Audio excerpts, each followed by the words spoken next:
Authorities fully restored 11 Bailey bridges across Aceh province, reconnecting vital routes severed by recent flash floods and landslides.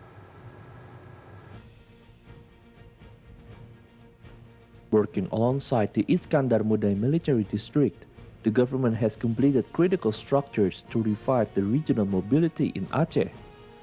Of the 11 completed Bailey bridges, 5 serve Biruan Regency, including the Tupin Mane and Kutablang bridges, which link major routes to Bener Meriah and Lok Sumawe.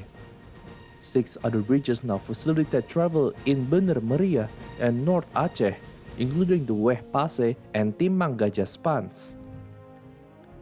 The military and government personnel also continue to fast-track construction on 15 additional sites. Several projects such as Jamur Ujung, Bener Kelipah, and Wehni Rongka bridges are also under completion,